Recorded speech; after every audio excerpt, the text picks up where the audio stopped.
first of all, we're going through a classic center-right swing to center-left, because everybody's fed up with the austerity. So everybody's thinking of alternative type of candidates.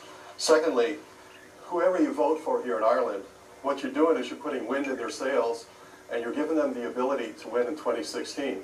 So if you're going to vote for mainstream parties, what you're doing is you're empowering them to win in 2016. So I think if so this is not about the European elections. This is about the general election. Is that what you're saying? Well, what I'm saying is this is about the future of Ireland, and who the Irish people vote for in this election empowers those candidates going forward, or their parties, or their philosophy going forward into 2016. So Ireland needs to be really careful about what they're doing, because they're voting for their future, and if they vote for candidates of direct democracy in Ireland, they're voting to put themselves in charge, to be able to overrule the Dáil with citizen-initiated referendum. That's what we stand for.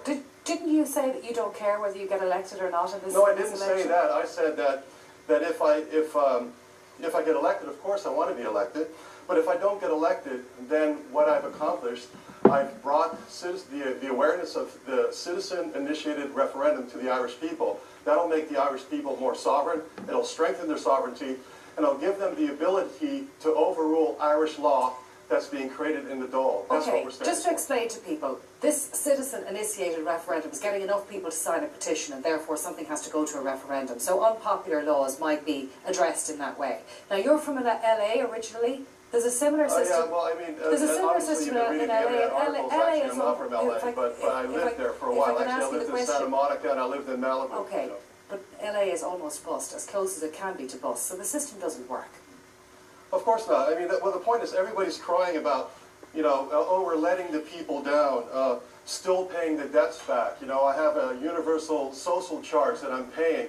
You know what? With citizen-initiated referendum, you could overrule the Dáil. That's what we need to work for. So if you bring direct democracy candidates into Europe, it's going to put wind in our sails, and it's going to give us the ability to win in the nationals in 2016. It sounds attractive, but if you have that system, no unpopular but financially prudent law would ever get passed. Because nobody wants to spend more money on taxes or charges. Well, they did it in California. They actually kicked out property tax, and what it meant was that the government had to have a much more disciplined financial budget. That's what it did. So politicians don't like to do that because they just like to borrow money and push the problem into the future. So the point is, with citizen-initiated referendum, we could actually hold the Dáil to account. Okay. But has it worked in California? It's worked in Switzerland. They've had it since 1831. In California, actually, Jerry Brown, a guy I used to work for, who's the current governor of California, just had a referendum on increasing their taxes, and they're finally balancing the budget. Okay, but it didn't work in California. Okay. Well, it didn't because politicians just like to borrow money and push the problem into the future. And the last governor couldn't fix it, but Jerry Brown is fixing it. Okay, but it's all about popularity as opposed to being financially... No, actually the difference is that in Switzerland, the amount of money you can spend on a referendum, it's not like the children's referendum here where the government can spend more money and outspend the opposition.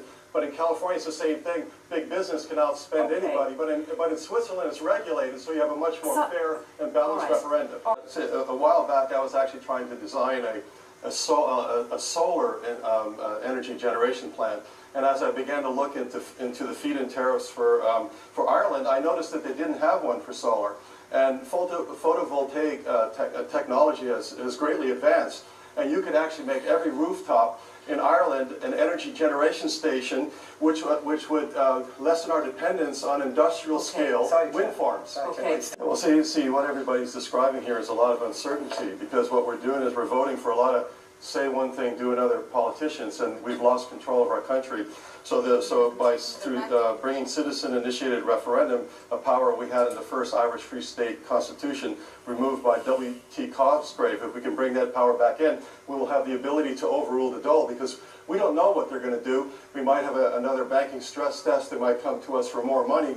We better get that back into the Constitution so we can protect ourselves from all this uncertainty. Okay, what would you say to people who would say to you that you running for the European election, that's just a PR stunt? Really the work that you want to see done will happen in Ireland in the Dáil? No, this is about Irish sovereignty. You know, we were just talking about being subjects, and I say that the Irish people are sovereign. And when W.T. Cosgrave removed that power of citizen-initiated referendum, we became subjects, because at that point in time we had the ability to gather signatures and overrule the Dáil on laws that were oppressive to our freedom and our happiness. And so we need to get that power back in to the Constitution so that we can overrule the Dáil, because we don't know what they're going to do next. Oppressive to